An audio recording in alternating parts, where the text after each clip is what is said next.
Third trailer. Terrifying teams of killer kids. There's a silence that doesn't feel empty. It lives in snowfields at night, in stairwells no one climbs, in the breath between a dare and a decision. We like to think evil is a solitary figure at the end of a hallway. But sometimes it travels in groups, braided from loyalty, jealousy, and the aching need to belong. And when it's over, the question rings louder than sirens. How could children do this together? Picture Calgary in winter, 2004. The air is glassy, breath hanging, boots crunching over a hard crust of snow. A car idles on the rural edge of the city, somewhere quiet enough that even headlights sound like whispers. Inside is a man named Eric Wong, 42, a security guard, part-time DJ, the kind of person who smiles politely because connections feel like puzzles with missing pieces. He'd found a kind of companionship at an internet cafe.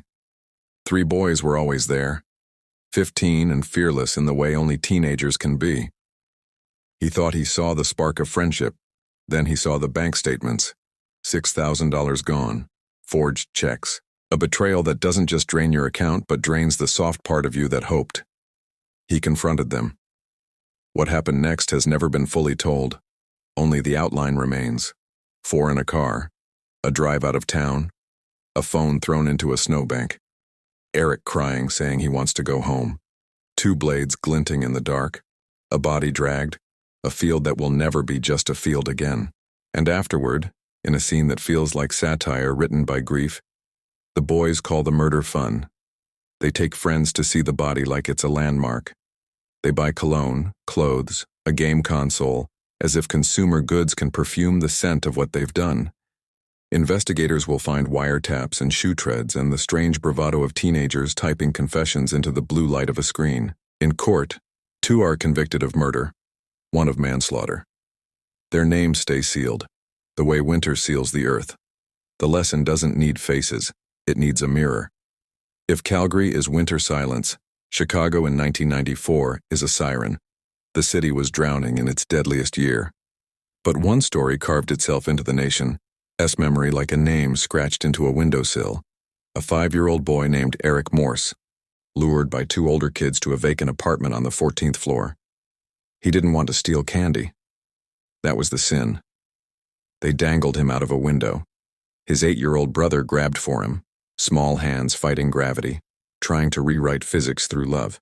Then the drop. There are crimes you don't want to speak and yet you must, because not speaking is another kind of fall. Illinois had just changed the law.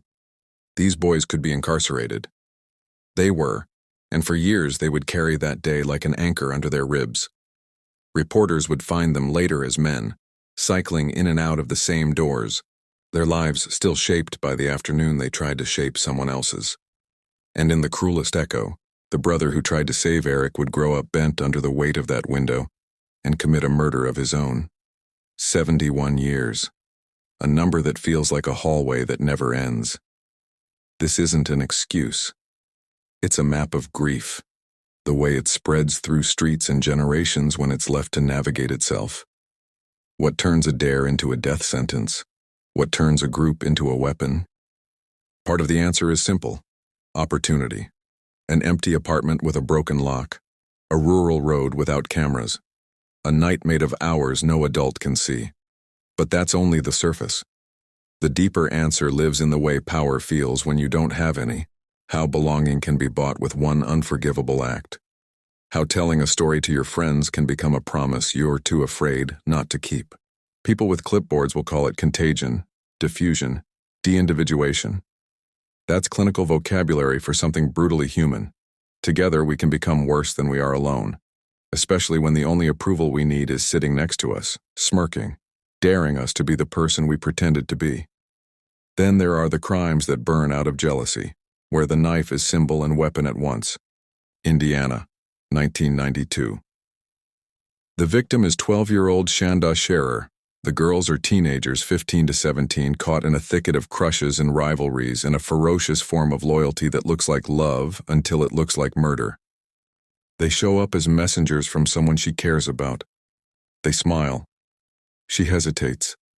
Midnight says yes for her, In the car, a girl rises from the back seat with a knife and a grievance she calls destiny. There's an abandoned place with a name that sounds like a dare, the Witch S Castle, then a clearing near Madison, rope, a dull blade, rage that keeps recycling itself. They drive with her in the trunk. She screams. They stop. Another knife. Another drive. When they open the trunk again, she sits up, eyes rolled back, hair matted, life clinging to its last thread. They close it and keep going. In the early morning, gasoline and a match. The medical examiner will say she was alive when the flame found her. Later, there's breakfast and a joke about sausage that feels like a curse on the act of eating. All four are charged as adults. All plead guilty. Years spool out and the doors open one by one. Time moves. The field never forgets. If you stand there long enough in your mind, you can still smell it.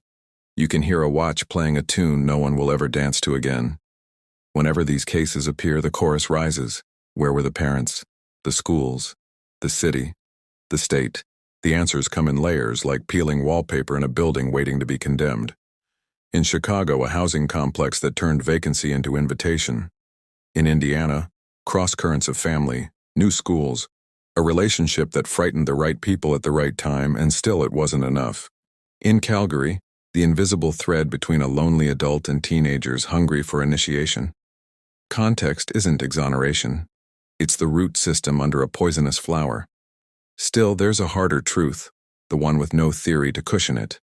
In each story, there were soft exits, moments to stop, to turn around, to say no and keep saying it. But a team isn't a car with brakes. It's a stage with an audience. A dare becomes a performance becomes a script, and the script demands an ending. The ending is always the same, a courtroom, a sentence, and another sentence for the families that never ends, written in a tense called after. The aftermath rarely ends at the gate. In Chicago, the boys become men trained to survive a cage but not a city. The brother who once clung to a wrist from a windowsill grows into a man who can find his balance on the ground. In Indiana, the girls grow older, step back into daylight, and discover that time served is not the same as a debt paid to a life that never got to keep its mornings. In Calgary, anonymity wraps around the boys like fog, protecting, obscuring, separating the town's memory of the act from any single pair of eyes it can meet on a sidewalk. Secrecy can be a shield. It can also be a mirror turned away. What lesson is left that isn't just fear? Maybe this. Evil rarely arrives with a soundtrack. It gathers in empty places, vacant rooms, midnight roads, chat logs, the back seat under a blanket. It puts on a joke like armor. It confuses cruelty with courage and applause with absolution. But if harm can escalate in a group, so can refusal. One friend who says no. One bystander who calls. One sibling believed before the fall. The math can reverse itself if someone interrupts the equation. Hold this image. Not fire, not a fall, not frost over a field. Imagine a hand letting go, not of a body, but of an idea. The idea that toughness is proven through harm, that belonging is earned through cruelty, that laughter is worth more than a life. Every team has a code. Change the code, change the ending. Step out of the vacant room. Drop the knife, the dare, the need to be seen at any cost. Close the trunk and keep it closed. Walk away before the silence becomes permanent. And if you can't, if you're already in the car, if the story has already started, be the one who ruins it. Be the broken rhythm in a perfect storm. It won't make you a hero. It will make you human. Sometimes that's the bravest thing anyone can be. End with a city at night, lights blinking through the dark like distant beacons. Think about the places where silence lives in your city. The rooms with broken locks, the streets without witnesses, the groups forming, laughing at something you can't hear. Those are the places to flood with light, not tomorrow, now. Before they're filled with stories no one should have to tell again.